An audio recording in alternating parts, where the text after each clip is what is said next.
La República de lo Justo, 1. Sócrates. Glaucón. Polemarco. Trasimaco. Adimanto. Céfalo. Clitofón. Libro primero. Sócrates.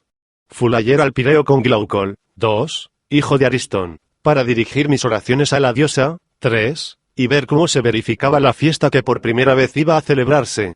La pompa, 4, de los habitantes de aquel punto, me pareció muy preciosa, pero a mi juicio, la de los tracios no se quedó atrás. Terminada nuestra plegaria, y vista la ceremonia, tomamos el camino de la ciudad. Polemarco, hijo de Céfalo, al vernos desde lejos, mandó al esclavo que le seguía, que nos alcanzara y nos suplicara que le aguardásemos. El esclavo nos alcanzó, y tirándome por la capa, dijo: Polemarco os suplica, que le esperéis. F. La escena de este diálogo, referida por Sócrates, pasa en el Pireo, en casa de Céfalo. 2. Uno de los hermanos de Platón. 3. La diosa Bendis, divinidad Kmar de la Tracia, cuyo culto acababa de ser importado en Atenas. Las fiestas que se hacían en su honor, se llamaban Vendidias. 4. Pompa, significa propiamente una ceremonia, en la que se llevaban en procesión las estatuas de los dioses. 62 Me volví, y le pregunté, que dónde estaba su amo. Me sigue, respondió, esperadle un momento. ¿Le esperaremos?, dijo Glaucón. Un poco después llegaron Polemarco y Adimanto, 1, hermano de Glaucón, Nicerates, hijo de Nicias, 2, y algunos otros que volvían de la pompa. Polemarco, al alcanzarnos, me dijo: Sócrates, me parece que os retiráis de la ciudad. No te equivocas, le respondí. ¿Has reparado cuántos somos nosotros? Ese con acento agudo. Pues o sois más fuertes que nosotros, o permaneceréis aquí. Hay otro medio, que es convenceros de que tenéis que dejarnos marchar. ¿Cómo podremos convencernos, si no queremos escucharos? En efecto, dijo Glaucón, entonces no es posible. Pues bien, replicó Polemarco, estad seguros de que no os escucharemos.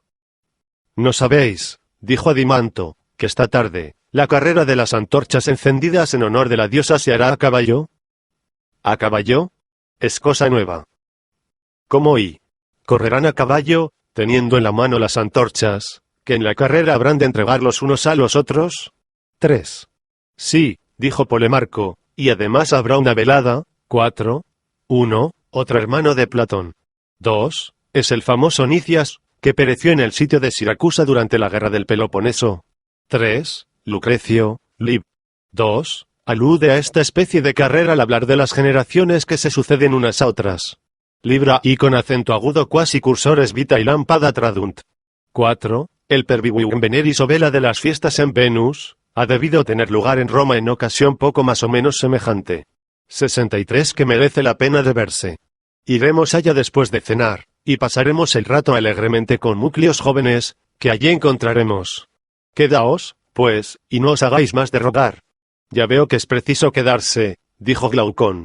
Puesto que lo quieres así, le respondí, nos quedaremos. Nos fuimos, pues, a la casa de Polemarco, donde encontramos a sus hermanos Lisias, 1, y Eutidemo contra Simaco de Calcedonia, Carmantides del pueblo de Peanea, y Clitofón, hijo de Aristónimo, Céfalo, 2, padre de Polemarco también estaba allí. Hacía mucho tiempo que no le había visto, y me pareció muy envejecido. Estaba sentado, tenía apoyada su cabeza en un cojín, y llevaba en ella una corona, porque en aquel mismo día había hecho un sacrificio doméstico. Junto a él nos situamos en los asientos que estaban colocados en círculo. Apenas me vio Céfalo, me saludó y me dijo: Sócrates, muy pocas veces vienes al Pireo, a pesar de que nos darías mucho gusto en ello. Si yo tuviese fuerzas para ir a la ciudad, te ahorraría el trabajo de venir aquí, y yo mismo iría a verte. Si en lo sucesivo procuras venir muchas veces, te estaré muy agradecido, porque debes saber, que a medida que los placeres del cuerpo me abandonan, encuentro mayor encanto en la conversación. Ten, pues, conmigo este miramiento, y al mismo tiempo conversarás con estos jóvenes, sin olvidar por eso un amigo que tanto te aprecia. Yo, Céfalo, le dije, milisegundos complazco infinito en conversar con los ancianos. Como si hallan al término de una carrera, que quizá habremos de recorrer nosotros un día. 1. Es el célebre orador de este nombre. Eutidemo era un sofista, cuyo nombre lleva uno de los diálogos de Platón. 2. Etorieo siciliano, que vino a Atenas a ruegos de Pericles. 64 Me parece natural que averigüemos de ellos si el camino es penoso o fácil, y puesto que tú estás ahora en esa edad, que los poetas llaman el umbral de la vejez, me complacerías mucho si me dijeras lo que tú piensas en este punto, y si consideras semejante situación como la más cruel de la vida. Sócrates, me respondió, te diré mi pensamiento sin ocultarte nada. Me sucede muchas veces, según el antiguo proverbio, 2, que me encuentro con muchos hombres de mi edad, y toda la conversación por su parte, 3, se reduce a quejas y lamentaciones, recuerdan con sentimiento los placeres del amor, de la mesa, y todos los demás de esta naturaleza, que disfrutaban en su juventud. Se afligen de esta pérdida, como si fuera la pérdida de los más grandes bienes. La vida de entonces será dichosa, dicen ellos, mientras que la presente no merece ni el nombre de vida. Algunos se quejan además de los ultrajes a que le expone la vejez de parte de los demás. En fin, hablan solo de ella para acusarla, considerando la causa de mil males. Tengo para mí, Sócrates, que no dan en la verdadera causa de esos males, porque si fuese solo la vejez, debería producir indudablemente sobre mí y sobre los demás ancianos los mismos efectos. Porque he conocido a algunos de un carácter bien diferente, y recuerdo que, encontrándome en cierta ocasión con el poeta Sófocles, como le preguntaran en mi presencia si la edad le permitía aún gozar de los placeres del amor, Dios me libre, respondió, a largo tiempo que he sacudido el yugo de ese furioso y brutal tirano. Entonces creí que decía verdad, y la edad no me ha hecho mudar de opinión. La vejez, en efecto, es un estado de reposo y de libertad. Res. 1. Homero, Ilíada 24, v. 487. 2. Las personas de la misma edad gustan de estar juntas. 3. Cicerón ha traducido casi todo este discurso de Céfalo en su tratado de Senectute, poniéndolo en boca de Catón el Antiguo. 65 Pecto de los sentidos. Cuando la violencia de las pasiones se le ha relajado y se ha amortiguado su fuego, se ve uno libre, como decía Sófocles, de una multitud de furiosos tiranos. En cuanto a las lamentaciones de los ancianos de que hablo, y a los malos tratamientos de que se quejan, hacen muy mal, Sócrates, en achacarlos a su ancianidad, cuando la causa es su carácter. Con costumbres suaves y convenientes, la vejez es soportable, pero con un carácter opuesto, lo mismo la vejez que la juventud son desgraciadas. Me encantó esta respuesta y para comprometerle más y más en la conversación, añadí, estoy persuadido, Céfalo, de que al hablar tú de esta manera, los más no estimarán tus razones, porque se imaginan que contra las incomodidades de la vejez encuentras recursos, más que en tu carácter, en tus cuantiosos bienes, porque los ricos, dicen ellos, pueden procurarse grande alivio. Dices verdad, ellos no me escuchan, y ciertamente tienen alguna razón en lo que dicen, pero no tanta como se imaginan. Ya sabes la respuesta, que Temístocles dio a con acento agudo un habitante de Serifa, 1, que le echaba en cara que su reputación la debía a la ciudad donde había nacido, más bien que a su mérito. Es cierto, respondió, que si yo hubiera nacido en Serifa, no sería conocido, pero tú no lo serías aunque hubieras nacido en Atenas. La misma observación puede hacerse a los ancianos poco ricos y de mal carácter, diciéndoles que la pobreza varia quizá la vejez insoportable al sabio mismo, pero que sin la sabiduría nunca las riquezas la harían más dulce. Pero, repliqué yo, esos grandes bienes que tú posees, Céfalo, ¿te han venido de tus antepasados o los has adquirido tú en su mayor parte? ¿Qué he adquirido yo, Sócrates?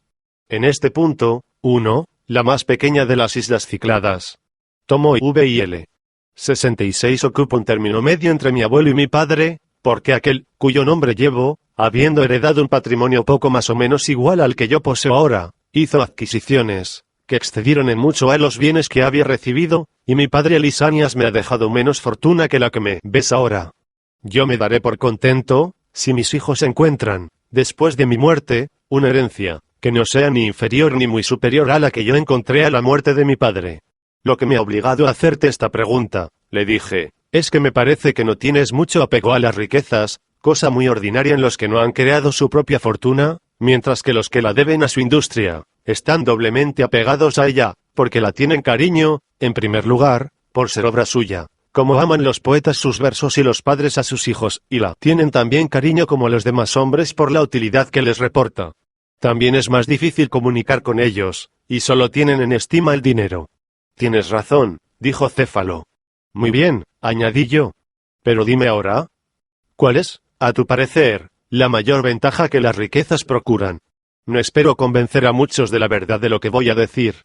Ya sabrás, Sócrates, que cuando se aproxima el hombre al término de la vida, tiene temores y con acento agudo inquietudes sobre cosas que antes no le daban ningún cuidado, entonces se presenta al espíritu lo que se cuenta de los infiernos y de los suplicios, que están allí preparados para los malos. Se comienza por temer que estos discursos, hasta entonces tenidos por fábulas, sean otras tantas verdades, ya proceda esta aprensión de la debilidad de la edad, o ya de que se ven con más claridad tales objetos a con acento agudo causa de su proximidad. Lo cierto es, que está uno lleno de inquietudes y de terror. Se recuerdan todas las acciones de la vida, para ver si se ha causado daño a alguien. 67 El que, al examinar su conducta, la encuentra llena de injusticias, tiembla y se deja llevar de la desesperación, y algunas veces, durante la noche, el terror le despierta despavorido como a los niños. Pero el que no tiene ningún remordimiento, ve sin cesar en pos de sí una dulce esperanza, que sirve de nodriza a su ancianidad, no dice PLNDARO, que se vale de esta graciosa imagen al hablar del hombre que ha vivido justa y santamente, la esperanza le acompaña, meciendo dulcemente su corazón y amamantando su ancianidad, la esperanza, que gobierna a su gusto el espíritu fío acento circunflejutuante de los mortales. 1. Está esto admirablemente dicho. Y porque las riquezas preparan tal porvenir y son a este fin un gran auxilio, es por lo que a mis ojos son tan preciosas, no para todo el mundo, sino solo para el sabio. Porque con acento agudo ellas deben en gran parte el no haberse visto expuesto a hacer daño a tercero, ni aun sin voluntad, ni a usar de mentiras, con la ventaja además de abandonar este mundo libre del temor de no haber hecho todos los sacrificios convenientes a los dioses, o de no haber pagado sus deudas a los hombres. Las riquezas tienen además otras ventajas sin duda, pero, bien pesado todo, creo que daría a estas la preferencia sobre todas las demás, por el bien que proporcionan al hombre sensato. Nada más precioso, repuse yo, que lo que dices, Céfalo. Pero, está bien definida la justicia haciéndola consistir simplemente en decir la verdad, y en dar a cada uno lo que de él se ha recibido. O más bien, son estas cosas justas o injustas según las circunstancias. Por ejemplo, si uno después de haber confiado sus armas a su amigo, C1, Píndaro, fragmentos, T3, p. 80. 68 las reclamase estando demente, todo el mundo conviene en que no debería devolvérselas, y que cometería un acto injusto, dándoselas. También están todos acordes en que obraría mal, si no disfrazaba algo la verdad, atendida la situación en que su amigo estaba. Todo eso es cierto. Por consiguiente, la justicia no consiste en decir la verdad, ni en dar a cada uno lo que le pertenece. Sin embargo, en eso consiste, dijo interrumpiéndome Polemarco, si hemos de crear a Simónides. Pues bien, continuad la conversación, dijo Céfalo. Yo os cedo mi puesto, tanto más cuanto que voy a concluir mi sacrificio. ¿Es Polemarco el que te sustituirá? Le dije yo. Sí, repuso Céfalo, sonriéndose, y al mismo tiempo salió para ir a terminar su sacrificio. Dime, pues, Polemarco, puesto que ocupas el lugar de tu padre, lo que dice Simónides de la justicia y dime también en qué compartes su opinión. Dice que el atributo propio de la justicia es dar a cada uno lo que se le debe, 1, y en esto encuentro que tiene razón. Difícil es no someterse a Simónides, porque era un sabio, un hombre divino. Pero ¿entiendes quizá, Polemarco, lo que quiere decir con esto? Yo no lo comprendo. Es evidente, que no entiende que deba darse un depósito, cualquiera que él sea, como dijimos antes, cuando le pide un hombre que no está en su razón. Sin embargo, este depósito es una deuda. ¿No es así? Sí. Luego es preciso guardarse devolverle al que le pide, si no está en su razón. Es cierto. Luego Simónides ha querido decir otra cosa. 1. Simónides. Fragmentos CLX y 69. Sin duda, puesto que piensa, que debe hacerse bien a sus amigos y no dañarles en nada. Ya entiendo. No es volver a su amigo lo que se le debe, entregarle el dinero que nos ha confiado, cuando solo puede recibirlo en perjuicio suyo. ¿No es este el sentido de las palabras de Simónides? Sí. Pero, ¿debe darse a los enemigos lo que se les debe? Sí, sin duda, lo que se les debe, pero a un enemigo no se le debe más que lo que conviene que se le deba, es decir, el mal. Simónides por lo tanto se ha explicado como poeta y de una manera enigmática sobre la justicia, puesto que ha creído, al parecer, que consistía en dar a con acento agudo, cada uno lo que le conviene, aunque se haya servido de otra expresión. Así parece. Si alguno le hubiese preguntado, Simónides, ¿la medicina? ¿A quién da lo que le conviene y qué es lo que le da? ¿Qué crees que habría respondido? Que da al cuerpo alimentos, bebidas y los remedios convenientes. ¿Y el arte del cocinero qué da? ¿Y a quién da lo que le conviene? Da a cada manjar su sazón. ¿Y este arte, que se llama justicia, qué da y a quién da lo que le conviene? Sócrates, si hemos de atenernos a lo que se ha dicho más arriba, la justicia hace bien a sus amigos y mal a con acento agudo sus enemigos. Entonces, Simónides llama justicia a hacer bien a con acento agudo sus amigos y mal a sus enemigos. Por lo menos así me lo parece. ¿Quién puede hacer mayor bien a sus amigos y mayor mal a sus enemigos en caso de enfermedad? 70. El médico. Y en el mar, en caso de peligro. El piloto. Y el hombre justo. ¿En qué y en qué ocasión puede hacer mayor bien a sus amigos y mayor mal a sus enemigos? En la guerra, a mi parecer, atacando a los unos y defendiendo a los otros. Muy bien, pero mi querido Polemarco, no hay necesidad de tropezar con el médico cuando no hay enfermedad. Eso es cierto. Ni con el piloto, cuando no se está en la mar. También es cierto. Por la misma razón, ¿es inútil el hombre justo cuando no se hace la guerra? Yo no lo creo. Entonces la justicia ¿sirve también para tiempo de paz? Sí. Pero la agricultura sirve también en este tiempo. ¿No es así? Sí. En la recolección de los frutos de la tierra, ese y con acento agudo. ¿Y el oficio de zapatero? ¿Sirve en igual forma?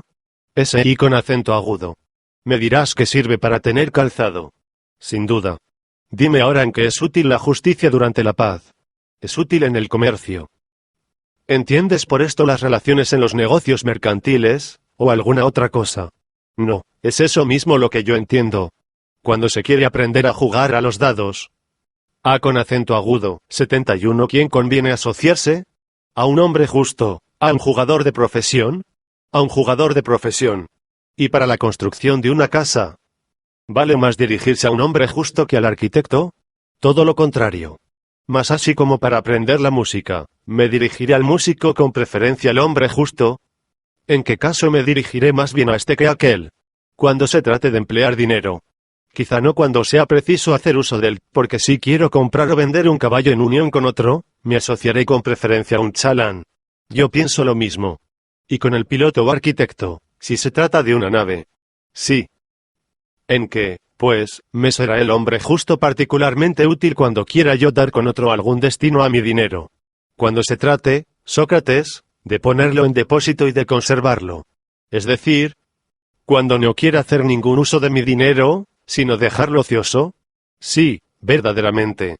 De esa manera la justicia me será útil, cuando mi dinero no me sirva para nada. Al parecer.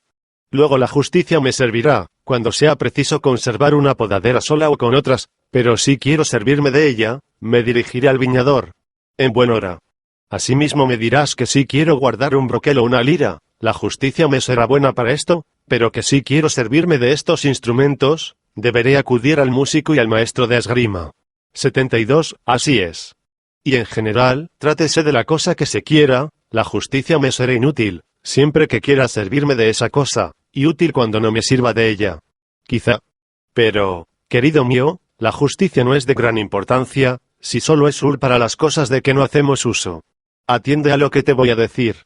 El que es el más diestro para dirigir golpes sea en la guerra, sea en una lucha, ¿no lo es también para librarse de los que le dirijan? Sí.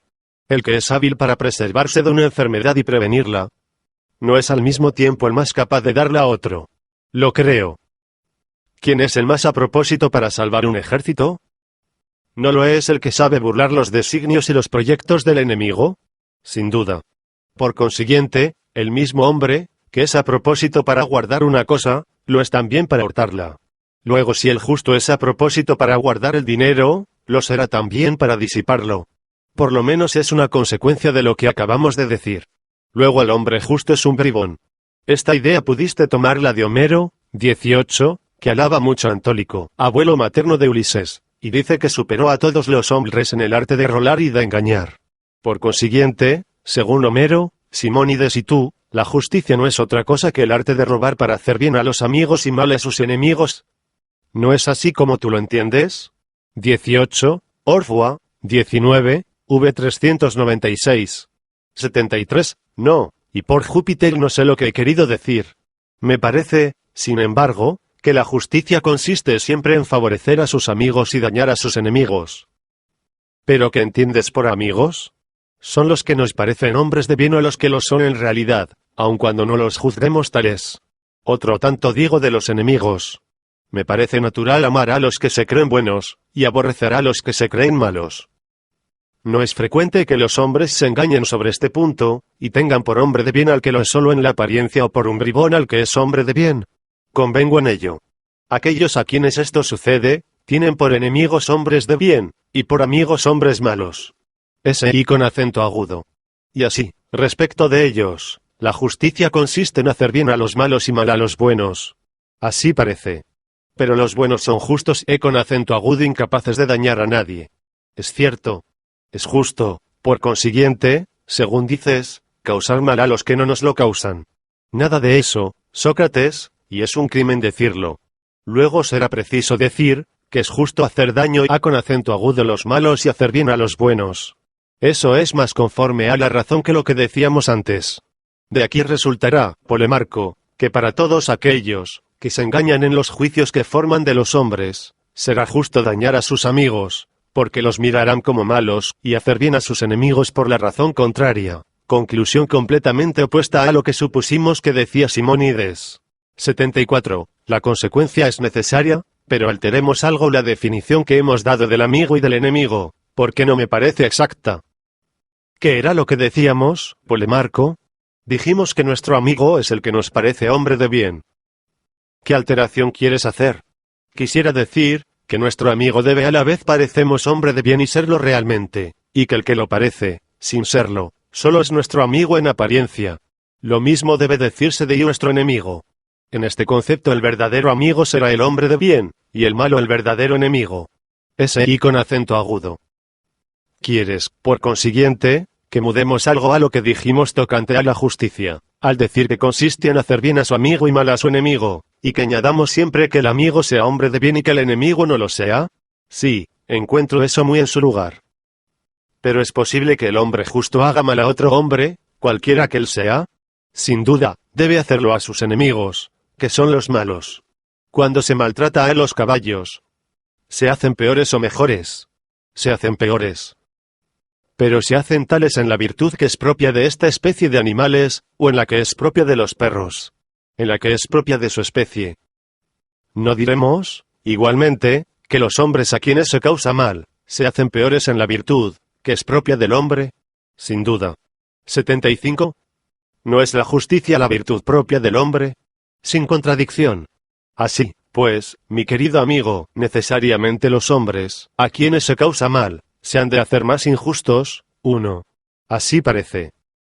Pero un músico puede, en virtud de su arte, hacer a con acento agudo a alguno ignorante en la música. Eso es imposible.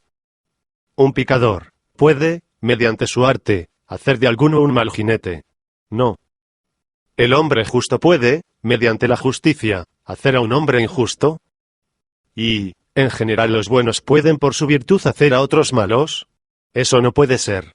Porque el enfriamiento no es efecto de lo caliente, sino de su contrario, así como la humedad no es efecto de lo seco, sino de su contrario. Sin duda. El efecto de lo bueno no es tampoco el dañar, este es el efecto de su contrario. Sí. ¿Pero el hombre justo es bueno? Seguramente. Luego no es lo propio del hombre justo el dañar ni a su amigo ni a ningún otro, sino que lo es de su contrario, es decir, del hombre injusto. Me parece, Sócrates, que tienes razón. Por consiguiente, si alguno dice que la justicia consiste en dar a cada uno lo que se le debe, y si por esto, 1, se ve claramente por la falsedad de esta conclusión que lo que Sócrates hace es burlarse de las argucias de los sofistas, imitándolos. 76 entiende que el hombre justo no debe más que mal a sus enemigos así como bien a sus amigos. Este lenguaje no es el propio de un sabio, porque no es conforme a la verdad, y nosotros acabamos de ver que nunca es justo hacer daño a otro. Estoy de acuerdo. Y si alguno se atreve a sostener que semejante máxima es de Simónides, de Bias, de Pitágoras o de cualquier otro sabio, tú y yo le desmentiremos. Estoy dispuesto a ponerme de tu lado. ¿Sabes de quién es esta máxima, que es justo hacer bien de sus amigos y mal a sus enemigos? ¿De quién? Creo que es de Periandro, 1, de Pérdicas, 2, de Jerjes, de Ismanias al Tebano o de cualquier otro rico y poderoso. Dices verdad. Sí, pero puesto que la justicia no consiste en esto, ¿en qué consiste? Durante nuestra conversación, Trasímaco había abierto muchas veces la boca, para interrumpirnos. Los que estaban sentados cerca de él se lo impedían, porque querían oírnos hasta la conclusión, pero cuando nosotros cesamos de hablar, no pudo contenerse, y volviéndose de repente, se vino a nosotros como una bestia feroz, para devorarnos. Polemarco y yo nos sentimos como aterrados. Enseguida tomándola conmigo me dijo, Sócrates, ¿a qué viene toda esa palabrería? ¿A qué ese pueril cambio de mutuas concesiones? ¿Quieres saber sencillamente lo que es la justicia? No te limites a interrogar y a procurarte la necia gloria de refutar las respuestas de los demás. No ignoras que es más fácil interrogar que responder. Respóndeme, 1, tirano de Corinto. 2, rey de Macedonia, padre de Arquelao. 77 ahora tú. ¿Qué es la justicia?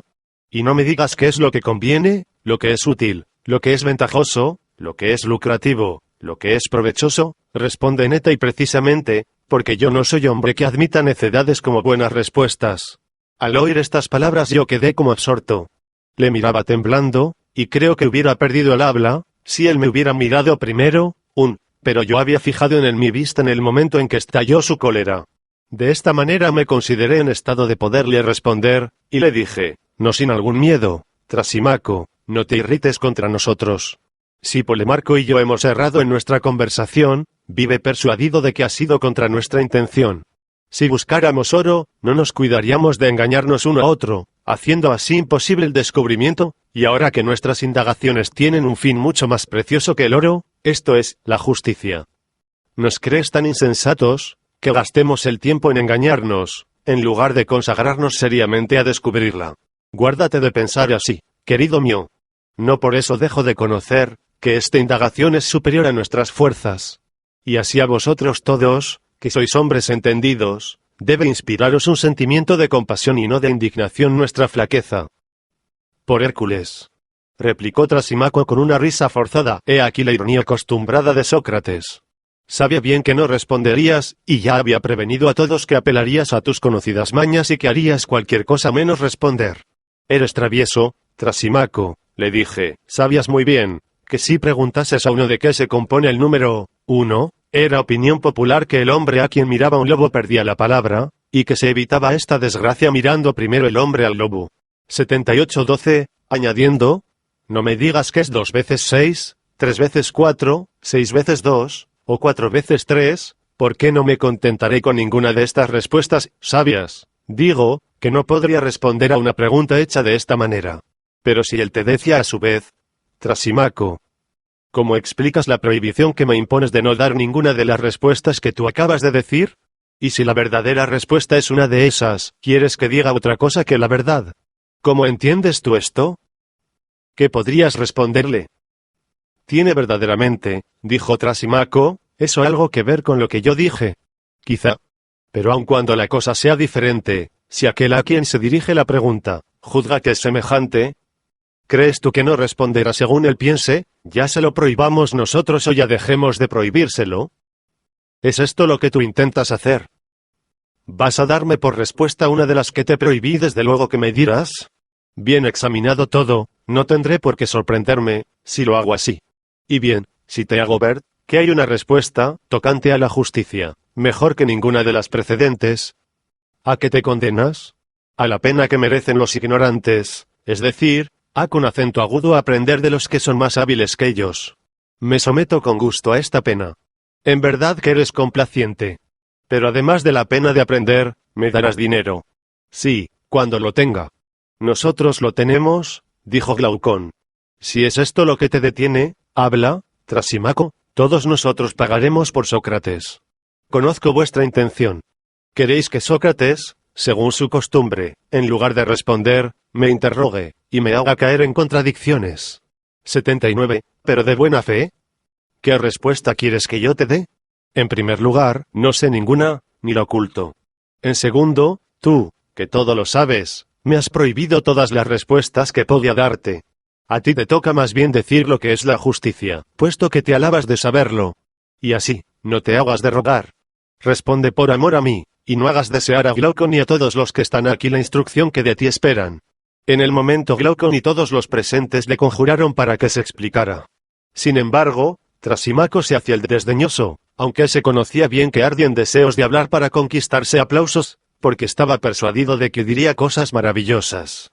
Al fin accedió. Tal es, dijo, el gran secreto de Sócrates, no quiere enseñar nada a los demás, mientras que va por todas partes mendigando la ciencia, sin tener que agradecerlo a nadie. Tienes razón, Trasimaco, en decir que yo aprendo de los demás, pero no la tienes en añadir que no les esté agradecido. Le manifiesto mi reconocimiento en cuanto de mí depende, y les aplaudo, que es todo lo que puedo hacer, careciendo como carezco de dinero. Verás cómo te aplaudo con gusto en el momento que respondas, si lo que dices me parece bien dicho, porque estoy convencido de que tu respuesta será excelente. Pues bien, escucha. Digo que la justicia no es otra cosa que lo que es provechoso al más fuerte. J.Y. Bien. ¿Por qué no aplaudes? Ya sabía yo que no lo habías de hacer. Espera, por lo menos, a que haya comprendido tu pensamiento, porque aún no lo entiendo. La justicia, dices, que es lo que es útil al más fuerte. ¿Qué entiendes por esto, Trasimaco? ¿Quieres decir que, porque el atleta Polidamos es más fuerte que nosotros, y es ventajoso para el sostenimiento de sus fuerzas comer carne 80 de buey, sea igualmente provechoso para nosotros comer la misma carne? Eres un burlón, Sócrates, y solo te propones dar un giro torcido a lo que se dice. Yo oí nada de eso, pero por favor explícate más claramente. ¿No sabes que los diferentes estados son monárquicos o aristocráticos, o populares? Lo sé. El que gobierna en cada estado no es el más fuerte. Seguramente. No hace leyes cada uno de ellos en ventaja suya, el pueblo leyes populares, el monarca leyes monárquicas, y así los demás. Una vez hechas estas leyes, no declaran que la justicia para los gobernados consiste en la observancia de las mismas. ¿No se castiga a los que las traspasan, como culpables de una acción injusta? Aquí tienes mi pensamiento. En cada estado, la justicia no es más que la utilidad del que tiene la autoridad en sus manos, y, por consiguiente, del más fuerte. De donde se sigue para todo hombre que sabe discurrir, que la justicia y lo que es ventajoso al más fuerte en todas partes y siempre es una misma cosa. Comprendo ahora lo que quieres decir. ¿Pero eso es cierto? Examinémoslo. Defines la justicia lo que es ventajoso, a pesar de que me hablas a mí prohibido definirla de esa manera. Es cierto que añades, al más fuerte. Eso es nada. Yo no sé aún si es una gran cosa, lo que sé es que es preciso ver si lo que dices es verdad. Convengo contigo en que la justicia es una cosa ventajosa, pero añades que lo es solo para el más fuerte. He aquí lo que yo ignoro, y lo que es preciso examinar. Examínalo, pues.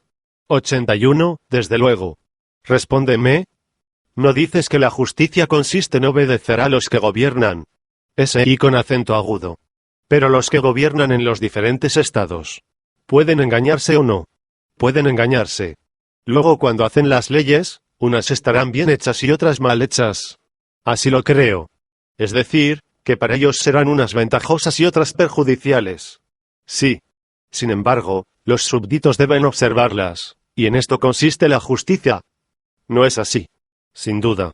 Luego es justo, en tu opinión, hacer no solo lo que es una ventaja, sino también lo que es una desventaja para el más fuerte. ¿Qué es lo que dices? Lo mismo que tú. Pero pongamos la cosa más en claro.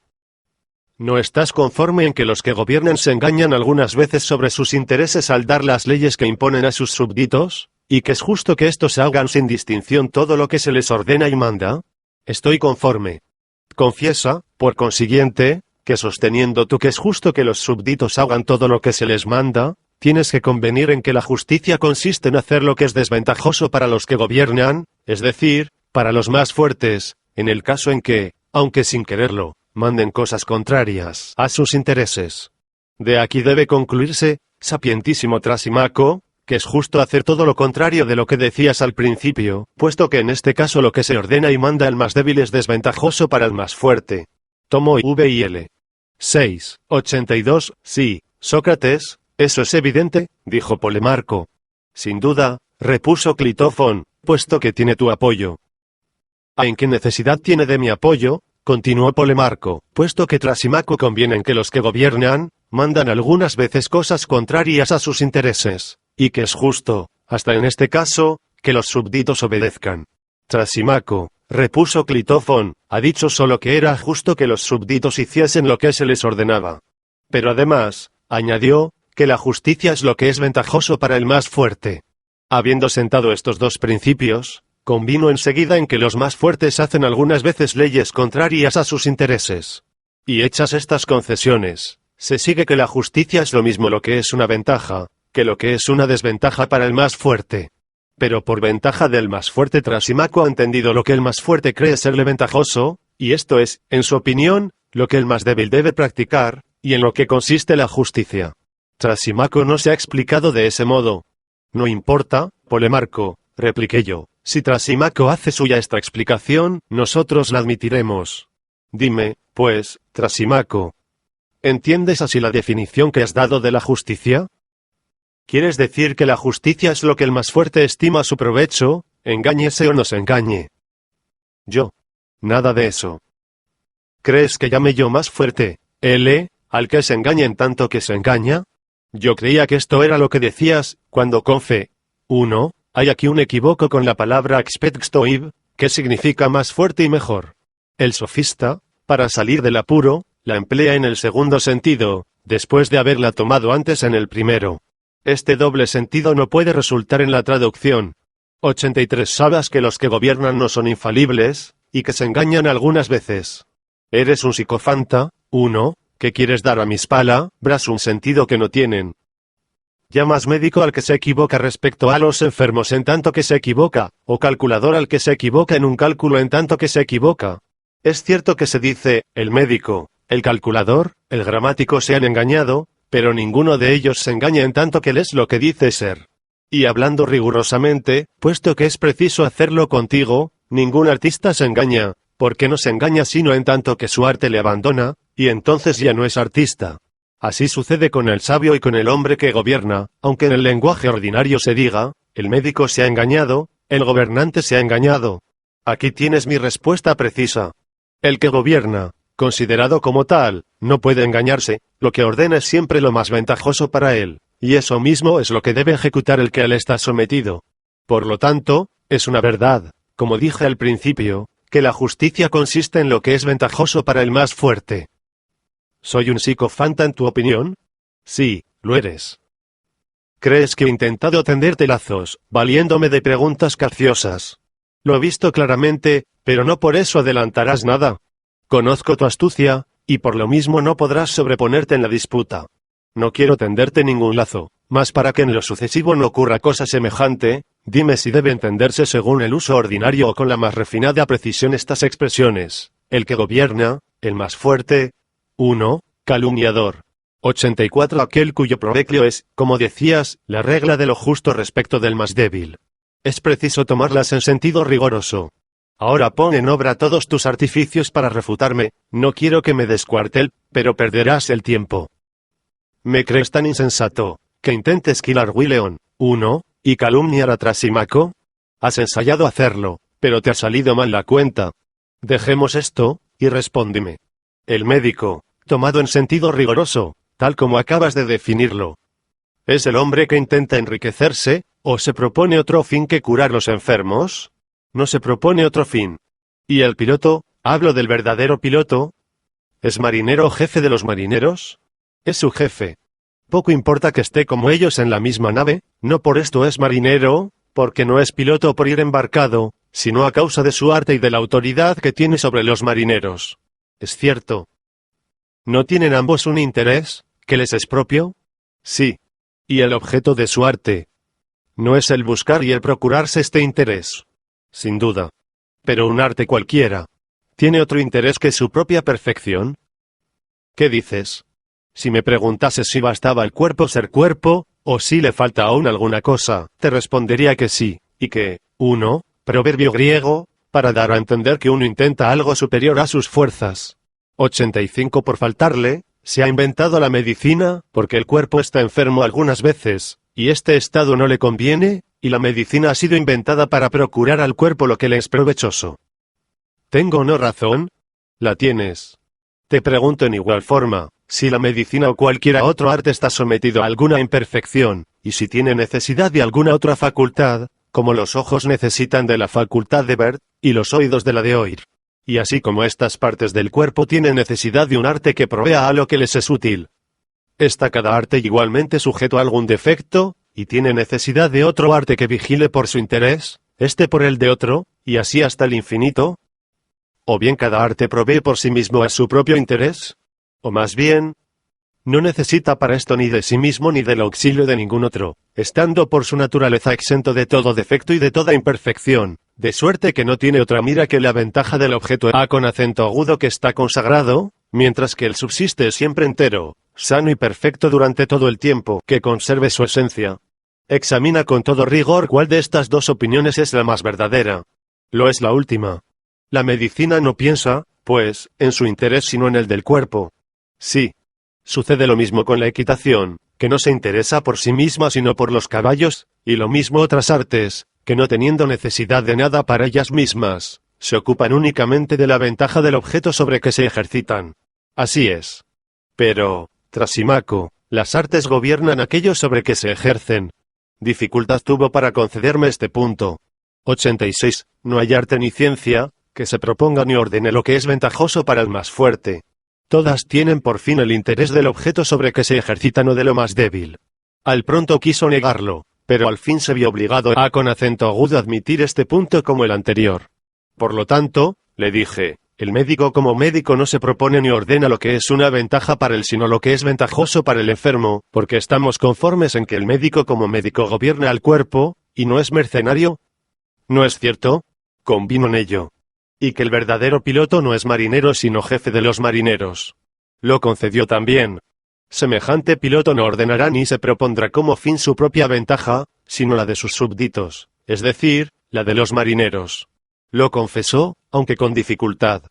Por consiguiente, Trasimaco, todo hombre que gobierna, considerado como tal, y cualquiera que sea la naturaleza de su autoridad, jamás se propone, en lo que ordena, su interés personal, sino el de sus súbditos. A este punto es al que se dirige, y para procurarles lo que les es conveniente y ventajoso, dice todo lo que dice y hace todo lo que hace. Llegábamos aquí, y todos los presentes veían claramente que la definición de la justicia era diametralmente opuesta a la de Trasimaco, cuando éste, en lugar de responder, me preguntó si yo tenía una nodriza. ¿No sería mejor que respondieras en vez de hacer semejantes preguntas? Ha hecho muy mal la nodriza en dejarte tan mocoso, y en no haberte sonado. Tienes verdaderamente necesidad de ello, cuando no sabes siquiera lo que son ganados y lo que es un pastor. Dime, si gustas, ¿por qué razón? ¿Porque crees que los pastores piensan en el bien de sus ganados, y que los engordan y los cuidan, teniendo en cuenta otra cosa que su interés o el de sus amos? ¿También te imaginas que los que gobiernan, entiendo siempre los que gobiernan verdaderamente, tienen respecto de sus súbditos otra idea que la que tienen los pastores respecto a sus ganados, y que día y noche se ocupan de otra cosa que de su provecho personal? Estás tan distante de conocer la naturaleza de lo justo y de lo injusto, que ignoras que la justicia es un bien para todos, menos para el justo, que es útil al más fuerte, que manda, y dañosa al más débil, que obedece, que la injusticia, por el contrario, ejerce su imperio sobre las personas justas, que por sencillez ceden en todo ante el interés del más fuerte, y solo se ocupan en cuidar los intereses de éste abandonando los suyos. He aquí, hombre inocente, cómo es preciso tomar las cosas.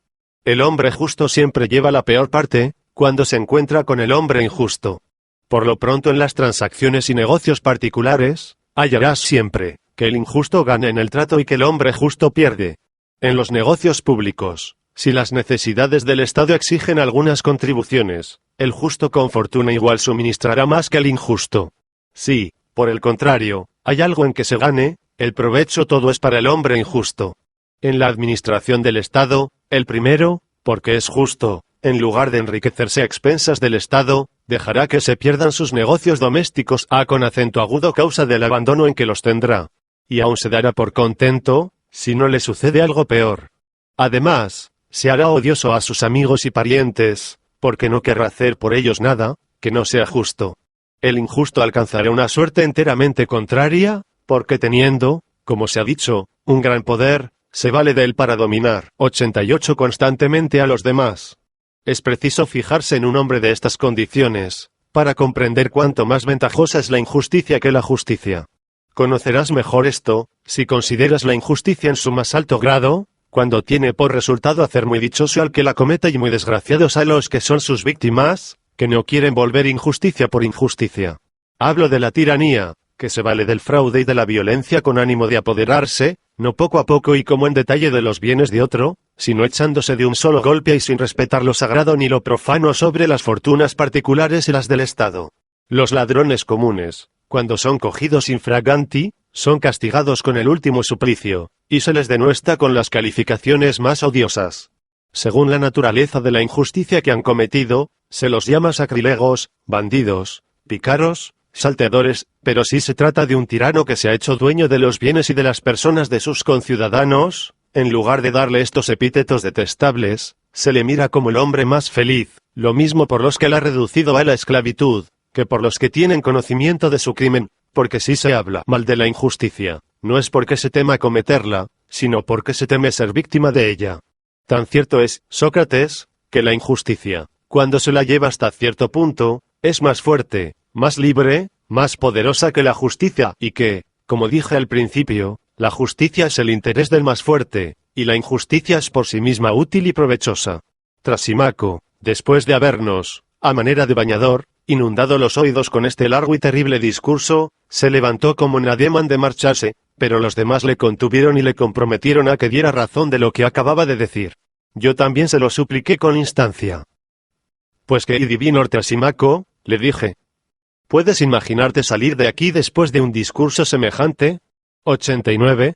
¿No es indispensable que antes aprendamos nosotros de ti, o que tú mismo veas, si las cosas pasan como tú dices? ¿Crees que es de tan poca importancia el punto que nos ocupa? ¿No se trata de decidir la regla de conducta que cada uno debe seguir para gozar durante la vida la mayor felicidad posible? ¿Quién os ha dicho que yo piense de otra manera? Dijo Trasimaco. Me parece que te merecemos poca consideración, y que te importa poco que vivamos dichosos o no, todo por ignorar lo que tú pretendes saber.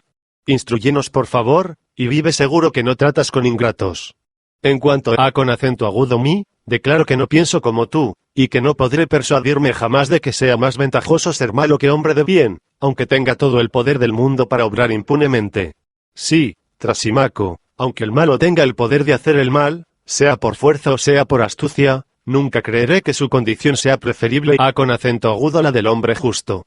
¿No soy el único de los presentes que piensa así?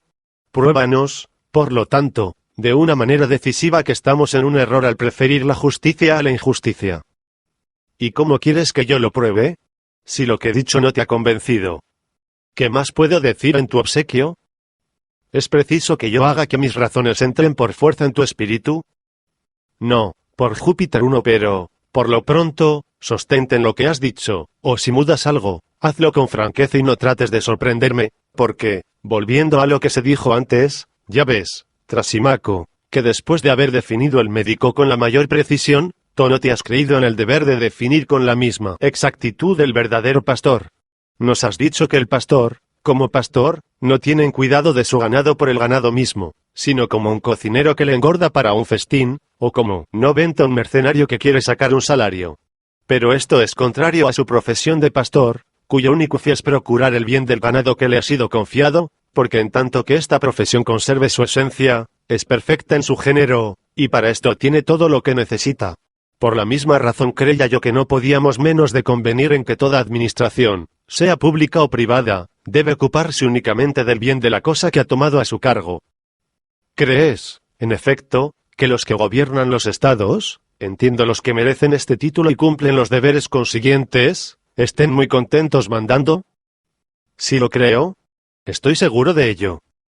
¿No has observado, Trasimaco, respecto a los cargos públicos, que nadie quiere ejercerlos por lo que ellos son, sino que se exige un salario por la persuasión en que se está de que por su naturaleza solo son útiles a aquellos sobre los que se ejercen? Y dime, te lo suplico, ¿no se distinguen unas de otras artes por sus diferentes efectos? Respóndeme según lo que pienses, si quieres que convengamos en algo. Sí, se distinguen por sus efectos. Cada una de ellas procura a los hombres una utilidad que les propia, la medicina, la salud, el pilotaje, la seguridad en la navegación, y así todas las demás. Sin duda. Y la ventaja, que procura el arte del mercenario, no es el salario. Este es el efecto propio de este arte. Confundes la medicina con el pilotaje.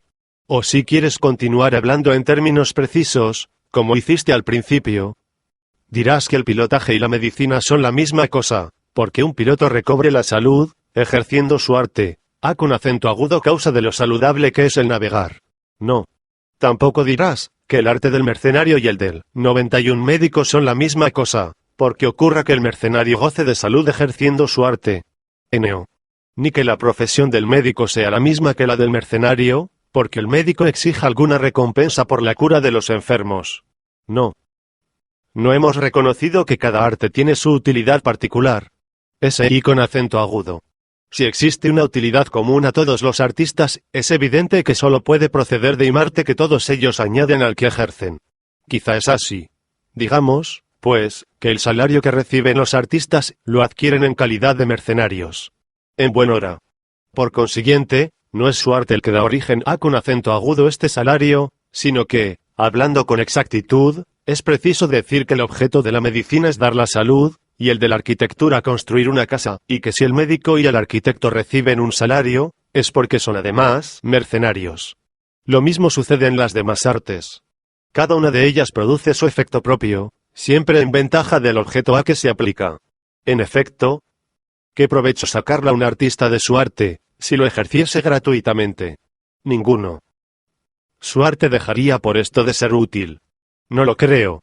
Repito, que es evidente que ningún arte, ninguna autoridad consulta su propio interés, sino como ya hemos dicho, el interés de su objeto, es decir, del más débil y no del más fuerte.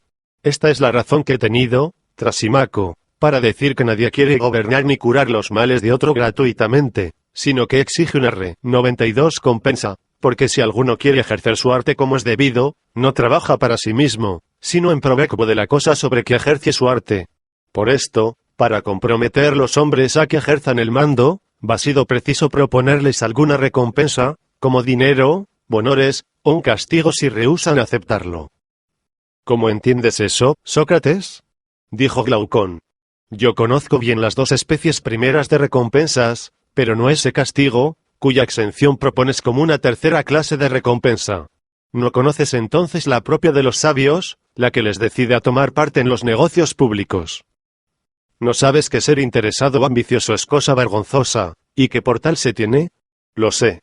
Los sabios no quieren tomar parte en los negocios con ánimo de enriquecerse, porque temerían que se les mirara como mercenarios, si exigían manifiestamente algún salario por el mando, o como ladrones si convertían los fondos públicos en su provecho. Tampoco tienen en cuenta los honores, porque no son ambiciosos. Es preciso, pues, que algún motivo muy poderoso les obligue a tomar parte en el gobierno, como el temor de algún castigo. Y por esta razón se mira como cosa poco delicada el encargarse voluntariamente de la administración pública, sin verse comprometido a ello. Porque el mayor castigo para el hombre de bien, cuando rehúsa gobernar a los demás, es el verse gobernado por otro menos digno, y este temor es el que obliga a los sabios a encargarse del gobierno, no por su interés ni por su gusto, sino por verse precisados a ello a falta de otros, tanto o más dignos de gobernar, de suerte que, si se encontrase un estado compuesto únicamente de hombres de bien, se solicitaría el alejamiento de los cargos públicos con el mismo calor con que hoy se solicitan estos, se vería claramente en un estado, ya de este género, que el verdadero magistrado no mira su propio interés sino el de sus administrados, y cada ciudadano, convencido de esta verdad, preferirla ser feliz mediante los cuidados de otro, que trabajar por la felicidad de los demás. No concedo, pues, a Trasimaco que la justicia sea el interés del más fuerte, pero ya examinaremos este punto en otra ocasión. Lo que ha añadido, tocante a con acento agudo la condición del hombre malo, la cual, según él, es más dichosa que la del hombre justo, es punto de mayor importancia aún. Tú, Glaucón, ¿tienes esta misma opinión? Entre estas dos condiciones, ¿cuál escogerlas? La condición del hombre justo, como más ventajosa, dijo Glaucón. ¿Has oído la enumeración que Trasimaco acaba de hacer, ¿De los bienes afectos hay 9? ¿Condición del hombre malo? Sí, pero yo no los creo. ¿Quieres que busquemos algún medio de probarle que se engaña? ¿Cómo no he de quererlo? Si oponemos al largo discurso, que acaba de pronunciar, otro discurso también largo en favor de la justicia, y luego otro y otro nosotros, será preciso contar y pesar las ventajas de una y otra parte, y además serían necesarios jueces para pronunciar el fallo, mientras que, tratando el punto amistosamente hasta convenir en lo, acento circunflejo y nos parezca verdadero o falso, como antes hicimos, seremos a la vez jueces y abogados. Es cierto. ¿Cuál de estos dos métodos te agrada más? El segundo. Pues bien, respóndeme, Trasímaco. ¿Pretendes que la completa injusticia es más ventajosa que la justicia perfecta? Sí, dijo Trasímaco, y ya he dado mis razones. 94. Muy bien, pero ¿qué piensas de estas dos cosas? ¿No das a la una el nombre de virtud y a la otra el de vicio? Sin duda. ¿Das probablemente el nombre de virtud a la justicia, y el de vicio a la injusticia? Se supone, puesto que yo pretendo que la injusticia es útil, y que la justicia no lo es. ¿Qué es lo que dices? Todo lo contrario.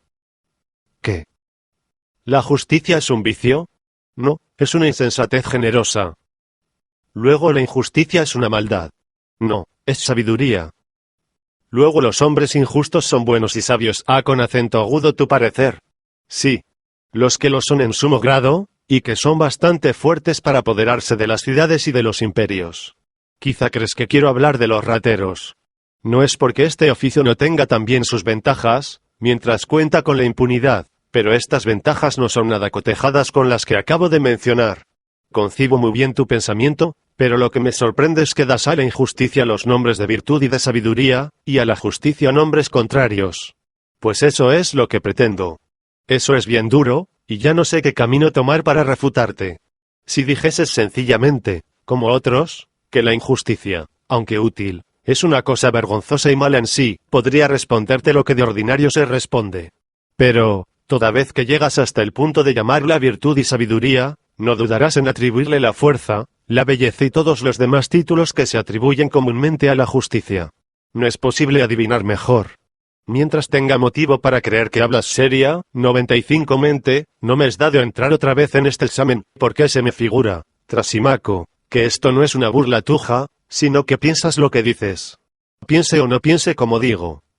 ¿Qué te importa? Cuídate solo de refutarme. Poco me importa, en efecto, pero permíteme hacerte aún otra pregunta. ¿El hombre justo querría tener en algo ventaja sobre otro hombre justo? No, verdaderamente, de otra manera no sería ni tan complaciente ni tan simple como yo le supongo. ¿Pero qué? Ni siquiera con respecto a una acción justa, ni con respecto a ella. No. Querría, por lo menos, sobrepujar al hombre injusto, y no creería poderlo hacer justamente. Lo creería y lo querría, pero sus esfuerzos serían inútiles. No es eso lo que quiero saber. Yo te pregunto solamente esto, si el justo no tendrá la pretensión y la voluntad de tener ventaja sobre otro justo, sino solamente sobre el hombre injusto. Sí, tiene esta última pretensión. ¿Y el injusto querría aventajar al justo en la injusticia? Sí, sin duda, puesto que quiere prevalecer sobre todo el mundo. Querrá, por consiguiente, tener ventaja sobre el injusto por la injusticia, ¿y se esforzará para tenerla sobre todos?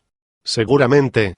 Por consiguiente, decimos que el justo no quiere tener ventaja sobre su semejante, sino sobre su contrario, mientras que el hombre injusto quiere tenerla sobre uno y sobre otro. Eso está muy bien dicho. 96. El injusto es inteligente y hábil, y el justo no es ni lo uno, ni lo otro. También es exacto. El hombre injusto se parece, por consiguiente, al hombre inteligente y hábil, y el justo no se parece a éste. Sin duda, porque el que es de tal o de cual manera, se parece a los que son lo que les, y el que no es tal, no se parece a ellos. Muy bien. Cada uno de ellos es, por lo tanto, tal como aquellos a quienes se parece. ¿Cómo podría ser de otra manera? Trasímaco. ¿No dices de un hombre que es músico y de otro que no lo es? Sí. ¿Cuál de los dos es inteligente y cuál no? El músico es inteligente, el otro no lo es. El uno, como inteligente, es hábil, el otro es inhábil por la razón contraria. Sí. ¿No sucede lo mismo respecto del médico? Sí. ¿Crees tú que un músico, que arregla su lira, ¿querrá al aflojar o estirar las cuerdas de su instrumento sobrepujar a otro músico? No. Y a uno que sea ignorante en la música. Sin contradicción. Y el médico, en la prescripción de la comida y de la bebida, ¿querría llevar ventaja a otro médico o al arte mismo que profesa? No. ¿Y al que no es médico? Sí. Mira, pues, con respecto a cualquiera ciencia, si te parece que el sabio querrá aventajar en lo que dice y en 91 lo que hace a otro versado en la misma ciencia, o si solo aspira a hacer lo mismo en las mismas ocasiones, podrá suceder que así sea. El ignorante no quiere, por el contrario, tener ventaja sobre el docto y sobre el ignorante. Probablemente. ¿Pero el docto es sabio? S.I. con acento agudo. ¿El sabio es hábil? S.I. con acento agudo. Por lo tanto, el que es hábil y sabio no quiere tener ventaja sobre su semejante, sino sobre su contrario. Así parece. Mientras que el que es inhábil con acento agudo e ignorante quiere tener ventaja sobre el uno y sobre el otro. Es cierto. ¿No has confesado, Trasimaco, que el injusto quiere tener ventaja sobre su semejante y sobre su contrario? Lo he confesado. ¿Y que el justo no quiere tener ventaja sobre su semejante, y si solo sobre su contrario? Sí. Se parecen, pues, el justo al hombre sabio y hábil y el injusto al que es inhábil con acento agudo e ignorante. Puede suceder. Pero hemos convenido en que ambos son como aquellos a quienes se parecen. Sí, hemos convenido en eso. Luego es evidente que el justo es hábil y sabio, y el injusto ignorante con acento agudo e inhábil. Trasimaco convino en todo esto, aunque no con tanta facilidad como yo lo refiero, pues le arranqué estas confesiones con un trabajo infinito. Sudaba en grande, con tanto más motivo cuanto que hacía un gran calor, y entonces vi que por primera vez se ruborizaba. ¿Cuándo es tú, Tomóvil? 7. Vimos de acuerdo en que la justicia es habilidad y virtud, y la injusticia vicio con acento agudo e ignorancia. Le dije, demos este punto por decidido. Pero además hemos dicho, que la injusticia participa también de la fuerza. ¿Te acuerdas, Trasimaco? Me acuerdo, pero no estoy satisfecho de lo que acabas de decir, y me ocurre algo con que responderte. Sé muy bien que solo con que abra la boca, ya dirás que hago una arenga. Déjame, por lo tanto, la libertad de hablar, o si quieres interrogar algo, hazlo, te responderé con signos de cabeza, como si hacen los cuentos de viejas. Te conjuro a que no digas nada contrario a lo que piensas. Puesto que no quieres que hable como es de mi gusto, diré lo que sea del tuyo. ¿Quieres más? Nada, sino que respondas en la forma que acabo de suplicarte, si lo tienes a bien. Voy a interrogarte. Interroga. Te pregunto, pues, tomando el hilo de nuestra discusión, ¿qué es la justicia comparada con la injusticia? Me parece que has dicho que esta era más fuerte y más poderosa, pero si la justicia es habilidad y virtud, me será fácil demostrar que es más fuerte que la injusticia, y no puede haber nadie que no convenga en ello, puesto que la injusticia es ignorancia. Pero sin detenerme en esta prueba, he aquí otra. No hay estados que llevan la injusticia hasta atentar a la libertad de otros estados y someter muchos a la esclavitud. Sin duda los hay. Pero eso sucede en un estado muy bien gobernado, y que sabe ser injusto hasta el más alto grado. Sé que eso es lo que piensas. Lo que quería saber yo es si un estado que se hace dueño de otro estado, puede llevar a cabo esta empresa sin emplear la justicia, o si se verá precisado a valerse de ella. 99. Si la justicia es habilidad, como decías antes, será preciso que este estado acuda a ella, pero si las cosas pasan como yo he dicho, empleará la injusticia. Te agradezco, Trasimaco, que me respondas explícitamente y no por signos de cabeza. Lo hago para complacerte. Lo agradezco, pero hazme el favor de decirme si un estado, un ejército, o una cuadrilla de bandidos y ladrones, o cualquier otra sociedad de este género podrían triunfar en sus empresas injustas si los miembros que la componen violasen, los unos respecto de los otros, todas las reglas de la justicia. No podrían. ¿Y si las observasen? Podrían. No sería porque la injusticia daría origen a sediciones, odios y combates entre ellos, al paso que la justicia mantendría entre los mismos la paz y la concordia. Lo concedo, para no disputar contigo. Haces bien, pero si es propio de la injusticia el engendrar odios y disensiones en todas partes donde se encuentra, no producirá indudablemente el mismo efecto entre los hombres, sean libres o esclavos, y no les hará impotentes para emprender cosa alguna en común. S.I. con acento agudo. ¿Y si se encuentran dos hombres? ¿No estarán estos siempre en discusión y en guerra? No se aborrecerán mutuamente tanto cuanto aborrecen a los justos. Sin duda. Y que y cuando se encuentren un solo hombre, ¿perderá la injusticia su propiedad, o bien la conservará? En buen hora, que la conserve.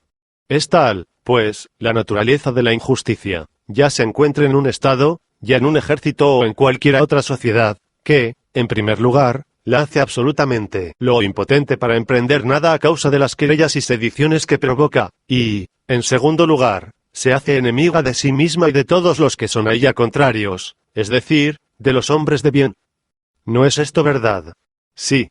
Aun cuando se encuentre más que en un hombre solo, producirá los mismos efectos, le pondrá, por lo pronto, en la imposibilidad de obrar a causa de las sediciones, que excitará en su alma, y por la oposición continua en que se pondrá consigo mismo, y será después su propio enemigo y el de todos los justos.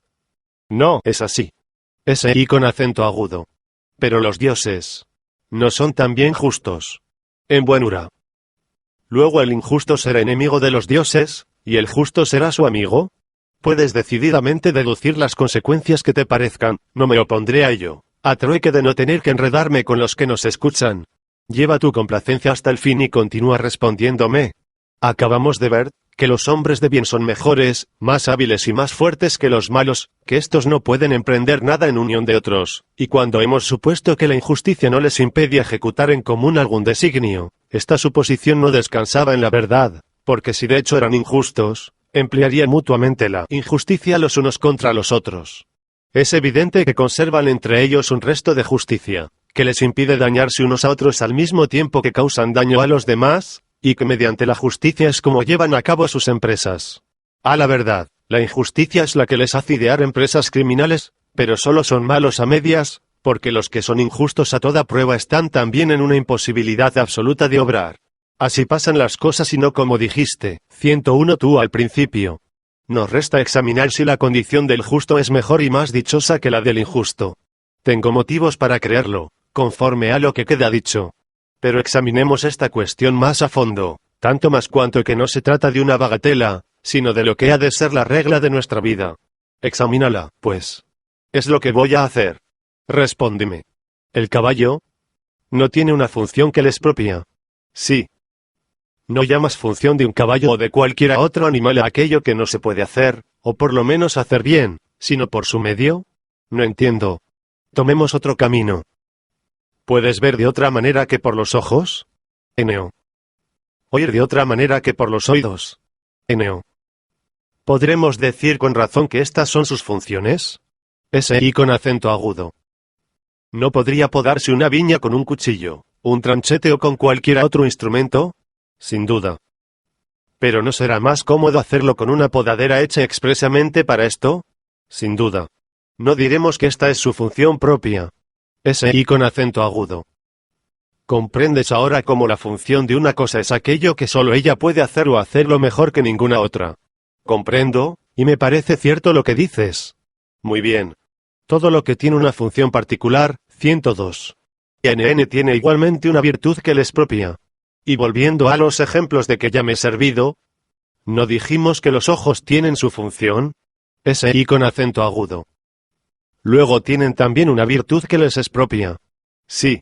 ¿No sucede lo mismo con los oídos y con cualquiera otra cosa? Sí. Detente un momento. ¿Podrían los ojos desempeñar sus funciones si no tuviesen la virtud que les es propia, o si, en lugar de esta virtud, tuviesen el vicio contrario? ¿Cómo habían de poder? Porque tú hablas sin duda del caso en que la ceguera hubiera sustituido a la facultad de ver. Cualquiera que sea la virtud de los ojos, poco importa, no es eso lo que yo quiero saber. Pregunto solo, en general, si cada cosa desempeña bien su función a causa de la virtud que la es propia, y mal a causa del vicio contrario. Así es. De esa manera los oídos privados de su virtud propia desempeñarán mal su función. Ese y con acento agudo. No puede decirse otro tanto de cualquiera otra cosa. Yo lo pienso así. Apliquémoslo al caso presente. No tiene el alma su función, que ninguna otra cosa, que no sea ella, puede realizar, como pensar, gobernar, deliberar, y así de lo demás. ¿Pueden atribuirse estas funciones a otra cosa que G.1 alma? No tenemos derecho para decir que las son propias. Es verdad. Vivir. ¿No es una de las funciones del alma? Ciertamente. El alma no tiene también su virtud particular. 103. Sin duda. El alma, privada de esta virtud, ¿podrá desempeñar nunca bien sus funciones? Es imposible. Luego es una necesidad que el alma mala piense y gobierne mal, por el contrario, que la que es buena, piense y gobierne bien. Es necesario. ¿Pero no estamos de acuerdo en que la justicia es una virtud, y la injusticia un vicio del alma? Sí, nos pusimos de acuerdo en eso. Por consiguiente, el alma justa y un hombre justo vivirán bien, y el hombre injusto vivirá mal. Así debe suceder, conforme tú dices. Pero el que vive bien es dichoso, el que vive mal desgraciado. ¿Quién lo duda? Luego el justo es dichoso y el injusto desgraciado. Ciertamente. Pero no es ventajoso ser desgraciado, lo es, por el contrario, el ser dichoso. ¿Quién te dice que no? Luego es falso, divino Trasímaco, que la injusticia sea más provechosa que la justicia. Regálate con estos discursos, Sócrates, y que este sea tu festín de las vendirias. Te estoy sumamente reconocido al ver que tanto te has suavizado, y que has desechado esa cólera que tenías contra mí. Sin embargo, no he sido tan agasajado como yo hubiera querido, pero la falta no es tuya sino mía. Me ha sucedido lo que a los glotones, que se arrojan sobre todas las viandas que se les presenta, y no saborean ninguna. Antes de haber resuelto perfectamente la primera cuestión que se ha propuesto sobre la naturaleza de la justicia, he procurado indagar detenidamente si era 104 vicio o virtud, habilidad o ignorancia. Otra cuestión nos ha salido al encuentro, a saber, si la injusticia es más ventajosa que la justicia, y no he podido menos de abandonar la primera y pasar a la segunda. De manera que nada he aprendido de toda esta conversación, porque no sabiendo lo que es la justicia. ¿Cómo podría yo saber si es una virtud o no, y si el que la posee es dichoso o desgraciado? Marco, donde encontramos a sus hermanos Lisias, 1, y Eutidemo contra Símaco de Calcedonia, Carmantides del pueblo de Peanea, y Clitófon, hijo de Aristónimo, Céfalo, 2, padre de Polemarco también estaba allí. Hacía mucho tiempo que no le había visto, y me pareció muy envejecido. Estaba sentado, tenía apoyada su cabeza en un cojín, y llevaba en ella una corona, porque en aquel mismo día había hecho un sacrificio doméstico. Junto a él nos situamos en los asientos que estaban colocados en círculo. Apenas me vio Céfalo, me saludó y me dijo: Sócrates, muy pocas veces vienes al Pireo, a pesar de que nos darías mucho gusto en ello. Si yo tuviese fuerzas para ir a la ciudad, te ahorraría el trabajo de venir aquí, y yo mismo iría a verte. Si en lo sucesivo procuras venir muchas veces, te estaré muy agradecido, porque debes saber que a medida que los placeres del cuerpo me abandonan, encuentro mayor encanto en la conversación. Ten, pues, conmigo este miramiento, y al mismo tiempo conversarás con estos jóvenes, sin olvidar por eso un amigo que tanto te aprecia. Yo, Céfalo, le dije, milisegundos complazco infinito en conversar con los ancianos. Como si hallan al término de una carrera, que quizá habremos de recorrer nosotros un día. 1, es el célebre orador de este nombre. Eutidemo era un sofista, cuyo nombre lleva uno de los diálogos de Platón. 2, Etorieo siciliano, que vino a Atenas a ruegos de Pericles. 64 Me parece natural que averigüemos de ellos si el camino es penoso o fácil, y puesto que tú estás ahora en esa edad, que los poetas llaman el umbral de la vejez, me complacerías mucho si me dijeras lo que tú piensas en este punto, y si consideras semejante situación como la más cruel de la vida. Sócrates, me respondió, te diré mi pensamiento sin ocultarte nada. Me sucede muchas veces, según el antiguo proverbio, 2, que me encuentro con muchos hombres de mi edad, y toda la conversación por su parte, 3, se reduce a quejas y lamentaciones, recuerdan con sentimiento los placeres del amor, de la mesa, y todos los demás de esta naturaleza, que disfrutaban en su juventud. Se afligen de esta pérdida, como si fuera la pérdida de los más grandes bienes. La vida de entonces era dichosa, dicen ellos, mientras que la presente no merece ni el nombre de vida. Algunos se quejan además de los ultrajes a que le expone la vejez de parte de los demás. En fin, hablan solo de ella para acusarla, considerando la causa de mil males. Tengo para mí, Sócrates, que no dan en la verdadera causa de esos males, porque si fuese solo la vejez, debería producir indudablemente sobre mí y sobre los demás ancianos los mismos efectos.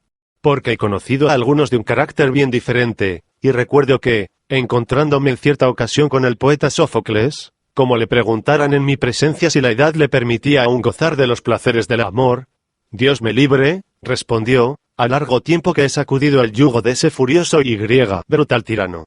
Entonces creí que decía verdad, y la edad no me ha hecho mudar de opinión. La vejez, en efecto, es un estado de reposo y de libertad. Res. 1. Homero, Ilíada 24, v. 487. 2. Las personas de la misma edad gustan de estar juntas. 3. Cicerón ha traducido casi todo este discurso de Céfalo en su tratado de Senectute, poniéndolo en boca de Catón el Antiguo. 65. Pecto de los sentidos. Cuando la violencia de las pasiones se le ha relajado y se amortigua, sin duda, puesto que piensa que debe hacerse bien a sus amigos y no dañarles en nada. Ya entiendo. No es volver a su amigo lo que se le debe, entregarle el dinero que nos ha confiado, cuando solo puede recibirlo en perjuicio suyo.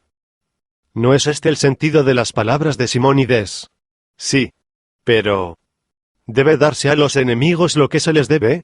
Sí, sin duda, lo que se les debe, pero a un enemigo no se le debe más que lo que conviene que se le deba, es decir, el mal.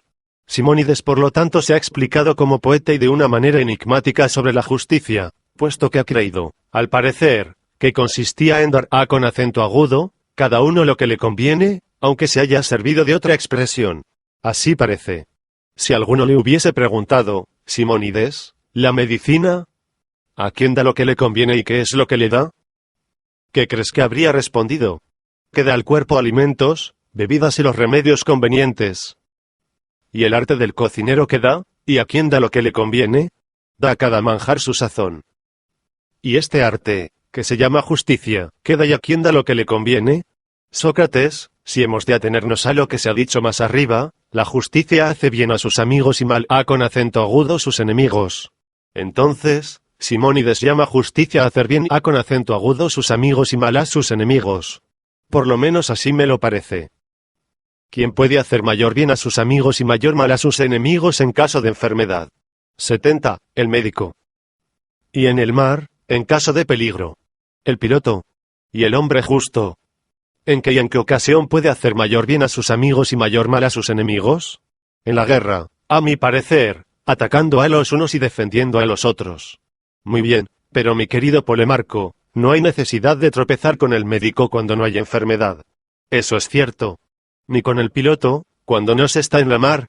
También es cierto. Por la misma razón, ¿es inútil el hombre justo cuando no se hace la guerra? Yo no lo creo. Entonces la justicia ¿sirve también para tiempo de paz? Sí. Pero la agricultura sirve también en este tiempo. ¿No es así?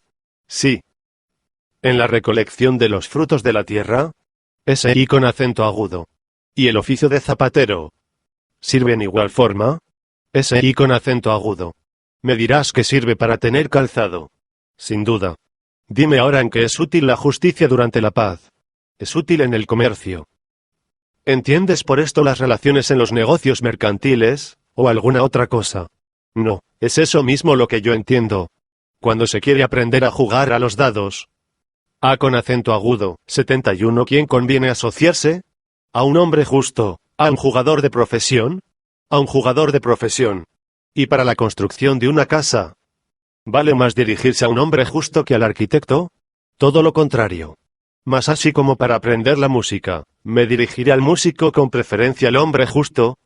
¿En qué caso me dirigiré más bien a este que a aquel? Cuando se trate de emplear dinero. Quizá no cuando sea preciso hacer uso de él, porque si quiero comprar o vender un caballo en unión con otro, me asociaré con preferencia a un chalán. Yo pienso lo mismo. Y con el piloto o arquitecto, si se trata de una nave. Sí. ¿En qué, pues, me será el hombre justo particularmente útil dado su fuego? Se ve uno libre, como decía Sófocles, de una multitud de furiosos tiranos. En cuanto a las lamentaciones de los ancianos de que hablo, y a los malos tratamientos de que se quejan, hacen muy mal, Sócrates, en achacarlos a su ancianidad, cuando la causa es su carácter. Con costumbres suaves y convenientes, la vejez es soportable, pero con un carácter opuesto, lo mismo la vejez que la juventud son desgraciadas. Me encantó esta respuesta y para comprometerle más y más en la conversación, añadí, estoy persuadido, Céfalo, de que al hablar tú de esta manera, los más no estimarán tus razones, porque se imaginan que contra las incomodidades de la vejez encuentras recursos, más que en tu carácter, en tus cuantiosos bienes, porque los ricos, dicen ellos, pueden procurarse grande alivio. Dices verdad, ellos no me escuchan, y ciertamente tienen alguna razón en lo que dicen, pero no tanta como se imaginan. Ya sabes la respuesta, que Temístocles dio a con acento agudo un habitante de Serifa, uno, que le echaba en cara que su reputación la debía a la ciudad donde había nacido, más bien que a su mérito. Es cierto, respondió, que si yo hubiera nacido en Serifa, no sería conocido, pero tú no lo serías aunque hubieras nacido en Atenas. La misma observación puede hacerse a los ancianos poco ricos y de mal carácter, diciéndoles que la pobreza varia quizá la vejez insoportable al sabio mismo, pero que sin la sabiduría nunca las riquezas la harían más dulce. Pero, repliqué yo, esos grandes bienes que tú posees, Céfalo, ¿te han venido de tus antepasados o los has adquirido tú en su mayor parte? ¿Qué he adquirido yo, Sócrates? En este punto, 1, la más pequeña de las islas Cicladas. Tomo V y L. 66 ocupa un término medio entre mi abuelo y mi padre, porque aquel, cuyo nombre llevo, habiendo heredado un patrimonio poco más o menos igual al que yo poseo ahora, hizo adquisiciones, que excedieron en mucho a los bienes que había recibido, y mi padre Lisanias me ha dejado menos fortuna que la que me ves ahora. Yo me daré por contento, si mis hijos encuentran, después de mi muerte, una herencia, que no sea ni inferior ni muy superior a la que yo encontré a la muerte de mi padre. Lo que me ha obligado a hacerte esta pregunta, le dije, es que me parece que no tienes mucho apego a las riquezas, cosa muy ordinaria en los que no han creado su propia fortuna, mientras que los que la deben a su industria, están doblemente apegados a ella, porque la tienen cariño, en primer lugar, por ser obra suya, como aman los poetas sus versos y los padres a sus hijos, y la tienen también cariño como los demás hombres por la utilidad que les reporta. También es más difícil comunicar con ellos, y solo tienen en estima el dinero. Tienes razón, dijo Céfalo. Muy bien, añadí yo. Pero dime ahora, ¿cuál es, a tu parecer, la mayor ventaja que las riquezas procuran? No espero convencer a muchos de la verdad de lo que voy a decir. Ya sabrás, Sócrates, que cuando se aproxima el hombre al término de la vida, tiene temores y con acento agudo inquietudes sobre cosas que antes no le daban ningún cuidado, entonces se presenta al espíritu lo que se cuenta de los infiernos y de los suplicios, que están allí preparados para los malos. Se comienza por temer que estos discursos, hasta entonces tenidos por fábulas, sean otras tantas verdades, ya proceda esta aprensión de la debilidad de la edad, o ya de que se ven con más claridad tales objetos a con acento agudo causa de su proximidad. Lo cierto es, que está uno lleno de inquietudes y de terror. Se recuerdan todas las acciones de la República de lo Justo, 1. Sócrates. Glaucón. Polemarco. Trasimaco. Adimanto. Céfalo.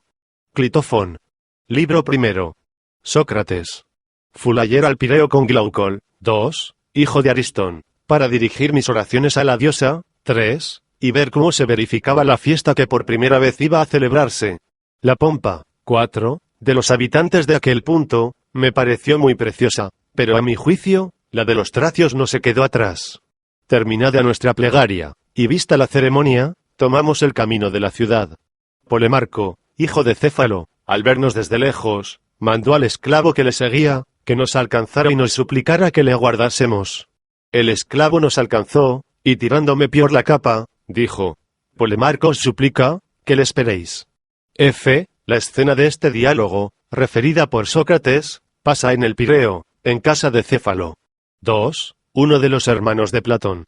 3. La diosa Bendis, divinidad Cmar de la Tracia, cuyo culto acababa de ser importado en Atenas. Las fiestas que se hacían en su honor, se llamaban Vendidias. 4. Pompa, significa propiamente una ceremonia, en la que se llevaban en procesión las estatuas de los dioses. 62 Me volví, y le pregunté, que dónde estaba su amo. Me sigue, respondió, esperadle un momento. ¿Le esperaremos? Dijo Glaucón. Un poco después llegaron Polemarco y Adimanto, 1, hermano de Glaucol, Nicerates, hijo de Nicias, 2, y algunos otros que volvían de la pompa. Polemarco, al alcanzarnos, me dijo, Sócrates, me parece que os retiráis de la ciudad. No te equivocas, le respondí. ¿Has reparado cuántos somos nosotros? Ese y con acento agudo. Pues o sois más fuertes que nosotros, o permaneceréis aquí. Hay otro medio, que es convenceros de que tenéis que dejarnos marchar. ¿Cómo podremos convencernos, si no queremos escucharos? En efecto, dijo Glaucon, entonces no es posible. Pues bien, replicó Polemarco, estad seguros de que no os escucharemos. ¿No sabéis, dijo Adimanto, que esta tarde, la carrera de las antorchas encendidas en honor de la diosa se hará a caballo? ¿A caballo? Es cosa nueva. ¿Cómo y? ¿Correrán a caballo, teniendo en la mano las antorchas, que en la carrera habrán de entregar los unos a los otros? 3. Sí, dijo Polemarco, y además habrá una velada. 4. 1. Otro hermano de Platón. 2. Es el famoso Nicias, que pereció en el sitio de Siracusa durante la guerra del Peloponeso. 3. Lucrecio, Lib. 2. Alude a esta especie de carrera al hablar de las generaciones que se suceden unas a otras. Libra y con acento agudo quasi cursores vita y lampada tradunt. 4. El pervivium veneris o vela de las fiestas en Venus, ha debido tener lugar en Roma en ocasión poco más o menos semejante. 63 que merece la pena de verse. Iremos allá después de cenar, y pasaremos el rato alegremente con núcleos jóvenes, que allí encontraremos. Quedaos, pues, y no os hagáis más de rogar. Ya veo que es preciso quedarse, dijo Glaucon. Puesto que lo quieres así, le respondí, nos quedaremos. Nos fuimos, pues, a la casa de Polelavida, para ver si se ha causado daño a alguien. 67 el que, al examinar su conducta, la encuentra llena de injusticias, tiembla y se deja llevar de la desesperación, y algunas veces, durante la noche, el terror le despierta despavorido como a los niños. Pero él que no tiene ningún remordimiento, ve sin cesar en pos de sí una dulce esperanza, que sirve de nodriza a su ancianidad, no dice PLNDARO, que se vale de esta graciosa imagen al hablar del hombre que ha vivido justa y santamente, la esperanza le acompaña, meciendo dulcemente su corazón y amamantando su ancianidad, la esperanza, que gobierna a su gusto el espíritu fío acento circunflejutuante de los mortales. 1. Está esto admirablemente dicho. Y porque las riquezas preparan tal porvenir y son a este fin un gran auxilio, es por lo que a mis ojos son tan preciosas, no para todo el mundo, sino solo para el sabio. Porque, con acento agudo ellas debe en gran parte el no haberse visto expuesto a hacer daño a tercero, ni aun sin voluntad, ni a usar de mentiras, con la ventaja además de abandonar este mundo libre del temor de no haber hecho todos los sacrificios convenientes a los dioses, o de no haber pagado sus deudas a los hombres. Las riquezas tienen además otras ventajas sin duda, pero, bien pesado todo, creo que daría a estas la preferencia sobre todas las demás, por el bien que proporcionan al hombre sensato. Nada más precioso, repuse yo, que lo que dices, Céfalo. Pero, está bien definida la justicia haciéndola consistir simplemente en decir la verdad, y en dar a cada uno lo que de él se ha recibido. O más bien, son estas cosas justas o injustas según las circunstancias. Por ejemplo, si uno después de haber confiado sus armas a su amigo, C. 1, Píndaro, fragmentos, T. 3, p. 80. 68 las reclamase estando demente, todo el mundo conviene en que no debería devolvérselas, y que cometería un acto injusto, dándoselas.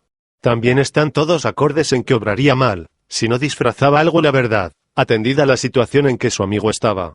Todo eso es cierto. Por consiguiente, la justicia no consiste en decir la verdad, ni en dar a cada uno lo que le pertenece. Sin embargo, en eso consiste, dijo interrumpiéndome Polemarco, si hemos de crear a Simónides. Pues bien, continuad la conversación, dijo Céfalo. Yo os cedo mi puesto, tanto más cuanto que voy a concluir mi sacrificio. ¿Es Polemarco el que te sustituirá? Le dije yo. Sí, repuso Céfalo, sonriéndose, y al mismo tiempo salió para ir a terminar su sacrificio. Dime, pues, Polemarco, puesto que ocupas el lugar de tu padre, lo que dice Simónides de la justicia y dime también en qué compartes su opinión. Dice que el atributo propio de la justicia es dar a cada uno lo que se le debe, 1, y en esto encuentro que tiene razón. Difícil es no someterse a Simónides, porque era un sabio, un hombre divino. Pero ¿entiendes quizá, Polemarco, lo que quiere decir con esto? Yo no lo comprendo. Es evidente, que no entiende que deba darse un depósito, cualquiera que él sea, como dijimos antes, cuando le pide un hombre que no está en su razón. Sin embargo, este depósito es una deuda. ¿No es así? Sí. Luego es preciso guardarse devolverle al que le pide, si no está en su razón. Es cierto.